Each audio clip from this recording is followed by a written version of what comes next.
Selamat datang di video ini. Lanskap ekonomi global sedang mengalami perubahan besar yang tidak mampu atau tidak mau diakui oleh negara-negara barat selama beberapa dekade. Dolar AS telah menduduki posisi tertinggi sebagai mata uang cadangan dunia, didukung oleh kekuatan ekonomi dan militer Amerika Serikat. Namun, pada tahun 2024, sebuah penantang baru telah muncul yang dapat mendefinisikan ulang aturan perdagangan global dan pembiayaan, Yuan Tiongkok. Di balik potensi perubahan ini, terdapat faktor-faktor yang mendasarinya. Koalisi global berupaya menghilangkan dominasi dolar AS yang telah lama ada, dan peran Tiongkok dalam gerakan ini sangat penting. Pada tahun 2024, eksportir Tiongkok mengumpulkan surplus perdagangan sebesar 500 miliar dolar yang belum pernah terjadi sebelumnya, sementara sebagian besar dunia terganggu oleh fluktuasi ekonomi jangka pendek. Hal ini menjadi bom waktu bagi dolar AS. Jika Tiongkok memutuskan untuk mengubah surplus ini menjadi yuan, efeknya dapat mengubah keseimbangan kekuatan di pasar keuangan global, mengancam fondasi tatanan ekonomi barat. Namun, bagaimana eksportir Tiongkok berhasil mengumpulkan surplus perdagangan sebesar 500 miliar dolar, dan mengapa hal ini penting? Jawabannya terletak pada strategi jangka panjang Tiongkok yang selama bertahun-tahun telah menjadikan negara itu sebagai anggota utama BRICS. Tiongkok terus membangun kemitraan ekonomi di seluruh dunia, terutama dengan negara-negara berkembang. Sementara negara-negara barat puas mengandalkan model ekonomi yang sudah ketinggalan zaman, Tiongkok sibuk menjalin hubungan perdagangan baru yang tidak hanya menguntungkan dirinya sendiri, tetapi juga para mitranya serta banyak negara berkembang. Kemitraan ini menawarkan alternatif terhadap praktik eksploitatif dan seringkali munafik yang dilakukan oleh lembaga-lembaga barat seperti IMF dan Bank Dunia. Surplus perdagangan besar-besaran ini tidak terjadi begitu saja. Ini adalah hasil dari kemampuan Tiongkok untuk mendominasi manufaktur dan ekspor, sebuah posisi yang semakin menguat dengan bangkitnya BRICS selama bertahun-tahun. Tiongkok telah mengekspor barang dengan imbalan mata uang asing, terutama dolar AS, tetapi disinilah hal-hal menjadi menarik. Alih-alih segera mengkonversi dolar tersebut ke yuan, Tiongkok menimbunnya, menunggu saat yang tepat untuk mengubah keseimbangan kekuatan ekonomi. Mengapa Tiongkok tidak segera bertindak? Dolar AS telah lama menjadi tulang punggung perdagangan internasional, tetapi dominasinya didasarkan pada ilusi. Kini, Tiongkok berada dalam posisi untuk menghancurkan ilusi tersebut. Cadangan senilai 500 miliar dolar yang dimiliki Tiongkok lebih dari sekadar uang.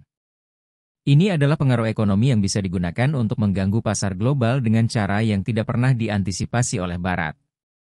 Jika Tiongkok mengkonversi surplus tersebut menjadi yuan, efeknya akan terasa di seluruh dunia. Nilai yuan akan melonjak, memberikan pengaruh ekonomi yang lebih besar kepada Tiongkok, sementara dolar AS akan menghadapi tantangan yang belum pernah terjadi sebelumnya. Negara-negara berkembang yang sudah bosan dengan dominasi ekonomi AS akan segera mengikuti jejak Tiongkok dan lebih memilih untuk bertransaksi dalam yuan, bukan dolar. Dan itulah kuncinya, Tiongkok tidak hanya ingin memperkuat mata uangnya, tetapi juga menawarkan kepada dunia alternatif yang layak selain dolar. Apa dampaknya jika Tiongkok memutuskan untuk mengubah cadangan 500 miliar dolar menjadi yuan? Implikasinya sangat besar. Dengan mengubah surplusnya menjadi yuan, Tiongkok akan membuat pernyataan yang jelas pada saat dominasi dolar AS melemah. Nilai yuan kemungkinan akan melonjak, sementara dolar AS akan menghadapi tekanan penurunan. Namun, implikasi yang lebih luas jauh melampaui nilai tukar mata uang sederhana. Langkah Tiongkok kemungkinan besar akan menginspirasi negara-negara BRICS lainnya untuk mengikuti jejak ini. Negara-negara seperti Rusia dan Afrika Selatan telah lama mencari cara untuk mengurangi ketergantungan mereka pada dolar AS.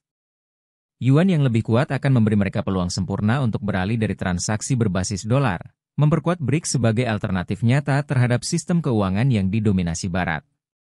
Ini akan menjadi mimpi buruk bagi AS, karena hal ini akan secara drastis mengurangi permintaan dolar global, melemahkan posisinya di pasar internasional. Tetapi itu hanyalah permulaan. Jika negara-negara berkembang, khususnya di Afrika, Amerika Latin, dan Asia Tenggara, mulai lebih memilih yuan daripada dolar dalam perdagangan, perekonomian AS bisa mengalami inflasi yang meroket, harga-harga kebutuhan pokok sehari-hari yang melonjak, dan pelemahan ekonomi yang signifikan.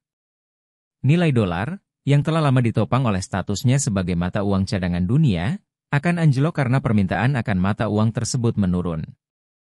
Dan mari kita perjelas, AS tidak berada dalam posisi yang tepat untuk mengatasi guncangan ekonomi seperti itu.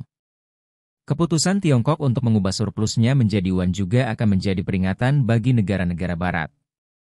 Selama ini, negara-negara barat beroperasi dengan asumsi bahwa dunia akan selalu membutuhkan dolar. Namun, asumsi tersebut tidak berlaku lagi. Apakah AS pada akhirnya akan mengadopsi yuan sebagai mata uang perdagangan? Meskipun tampaknya tidak mungkin, ini adalah arah pergerakan dunia. Dolar secara bertahap kehilangan dominasinya, dan eksportir Tiongkok memanfaatkan perubahan ini dengan mengumpulkan 500 miliar dolar. Tren ini dapat mengubah perekonomian global secara signifikan, menempatkan yuan di garis depan perdagangan mata uang. Namun, apakah hal ini cukup bagi Tiongkok untuk sepenuhnya menggantikan dolar dengan yuan? Sebelum melanjutkan lebih jauh, beritahu kami apakah Anda menyukai videonya. Jika ya, silakan klik suka dan bagikan, dan mari kita lanjutkan. Dunia sedang berubah, dan BRICS memimpin perubahan ini. Apakah dolar AS siap menghadapi tantangan langsung dari yuan, ataukah dominasinya dalam bahaya? Dolar AS telah lama dianggap sebagai tulang punggung perekonomian global, tetapi persepsi tersebut semakin tidak sesuai dengan kenyataan. Selama beberapa dekade, dolar telah mendapatkan keuntungan dari statusnya sebagai mata uang cadangan dunia, sebuah posisi yang memungkinkan AS memiliki pengaruh besar terhadap perdagangan dan keuangan global. Namun, celah dalam sistem ini mulai terlihat. Sebagai contoh, indeks DXY, yang mengukur nilai dolar relatif terhadap sekeranjang mata uang lainnya, baru-baru ini turun menjadi 100,80, sebuah tanda melemahnya kekuatan dolar. Meskipun dolar sempat pulih dan melayang tepat di atas angka 101, kenyataannya tetap bahwa selera global terhadap dolar semakin menyusut. Mengapa demikian? Negara-negara yang dipimpin oleh Tiongkok menawarkan alternatif yang tidak terkait dengan ikatan politik dan ekonomi terhadap dolar AS. Masalahnya lebih dalam dari sekadar angka-angka pada indeks. AS telah terlalu lama mengandalkan dominasi dolarnya untuk mempertahankan pengaruh global. Ketika harga-harga meningkat, Amerika menyadari bahwa mereka tidak bisa lagi bergantung pada taktik lama seperti sanksi, pembatasan perdagangan, dan intervensi militer untuk mempertahankan kekuatan ekonominya. Dunia sedang bergeser, dan dolar semakin dipandang sebagai peninggalan masa lalu. Meskipun dolar AS mungkin bisa bertahan menghadapi tantangan yuan dalam jangka pendek, dalam jangka panjang tampaknya AS semakin terpuruk. Koalisi BRICS telah menunjukkan bahwa mereka tidak takut untuk menantang status quo, dan seiring semakin banyaknya negara yang sejalan dengan visi Tiongkok mengenai dunia multikutub, dominasi dolar akan terus terkikis. Jika yuan menggantikan dolar sebagai mata uang global yang dominan, dunia akan berubah menjadi tempat yang sangat berbeda dari tatanan global yang berpusat pada AS. Pertama dan terpenting, hal ini akan berarti berakhirnya monopoli Barat atas perdagangan global. Negara-negara yang dipimpin oleh Tiongkok akan menjadi kekuatan ekonomi baru yang menetapkan peraturan bagi transaksi internasional dan perjanjian perdagangan. Dengan perubahan ini, tercipta keseimbangan baru kekuatan, yang memungkinkan negara-negara berkembang tidak lagi harus tunduk pada perintah ekonomi Barat. Dunia yang tidak terdominasi oleh dolar AS menawarkan banyak peluang, terbebas dari hambatan mata uang tersebut. Negara-negara di Afrika, Amerika Latin, dan Asia akan dapat menegosiasikan perjanjian perdagangan dengan persyaratan yang lebih menguntungkan, tanpa harus tunduk pada keinginan lembaga-lembaga keuangan Barat. Sanksi yang telah lama digunakan sebagai alat pemaksaan ekonomi Barat akan kehilangan efektivitasnya. Ini bukan hanya tentang kebebasan ekonomi, dunia yang tidak didominasi juga akan membawa perubahan politik. Negara-negara yang telah lama bergantung pada AS untuk dukungan finansial dan militer akan mulai mencari dukungan di tempat lain. Tiongkok, dengan kekuatan ekonomi dan pengaruhnya yang semakin besar, akan menjadi pilihan yang jelas. Ketika yuan semakin menonjol, kekuatan politik Tiongkok juga akan tumbuh, menciptakan serangkaian aliansi global baru yang dapat menantang Barat di berbagai bidang. Sementara itu, AS akan semakin terisolasi. Tanpa pengaruh dolar, AS akan kesulitan mempertahankan pengaruhnya dalam urusan global. Kekuatan militer mungkin masih menjadi faktor, tetapi sejarah telah menunjukkan bahwa kekuatan ekonomi adalah pendorong utama dominasi global. Sekarang, pertanyaannya adalah apa yang akan dilakukan negara-negara barat dalam menanggapi kebangkitan yuan, dan dapatkah mereka beradaptasi dengan perubahan tatanan global? Khususnya AS, tidak dikenal sebagai negara yang dengan senang hati menerima perubahan dalam dominasinya. Saat ini, AS tampaknya puas dengan menerapkan strategi yang sudah ketinggalan zaman. Sanksi ekonomi, pembatasan perdagangan, dan intervensi militer, semuanya dibawa ilusi bahwa dunia masih membutuhkan dolar untuk berfungsi. Tetapi, seiring dengan semakin banyaknya negara-negara BRICS yang bertransaksi dalam yuan dan mata uang lokal lainnya, alat-alat lama ini akan menjadi semakin tidak efektif. Negara-negara barat dapat mencoba untuk melawan perubahan ini, namun melawan arus perubahan jarang berhasil. Salah satu pilihan bagi negara-negara barat adalah menggandakan pendekatan mereka saat ini dengan meningkatkan perang dagang dan menerapkan sanksi yang lebih ketat terhadap negara-negara yang menjauh dari dolar. Namun, hal ini kemungkinan besar akan menjadi bumerang. Negara-negara yang merasa terpojok oleh agresi ekonomi barat mungkin akan semakin sejalan dengan Tiongkok dan BRICS. Mencari perlindungan dari sistem global yang tidak lagi menguntungkan mereka. Taktik ini hanya akan mempercepat penurunan pengaruh Barat. Alternatifnya, Barat dapat mencoba beradaptasi dengan realitas ekonomi baru. Daripada berjuang melawan bangkitnya yuan, AS dan sekutu-sekutunya dapat berupaya bekerja sama dalam dunia multikutub yang baru.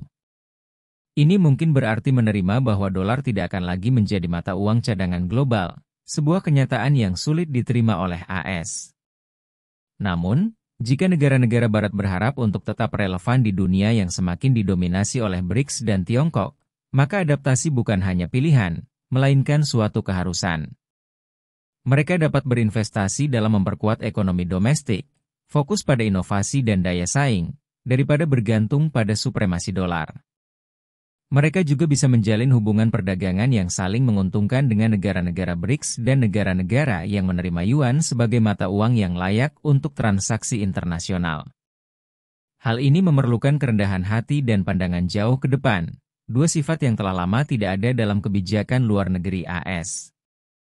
Namun, jika negara-negara barat berharap untuk bertahan hidup di dunia yang tidak didominasi, mereka mungkin tidak punya pilihan lain. Inilah saatnya bagi AS untuk menghadapi kenyataan pahit bahwa mereka tidak bisa mengabaikan penurunan dominasi dolar dan menghentikan kejatuhannya. Bagaimana pendapat Anda mengenai video ini? Jika Anda punya pendapat, silahkan tuliskan pendapat Anda pada bagian komentarnya. Dan jika Anda suka dengan video ini, silahkan klik like dan subscribe. Dengan begitu kami akan membuat video lainnya untuk Anda semua. Terima kasih dan sekian dulu, dan sampai jumpa di video berikutnya.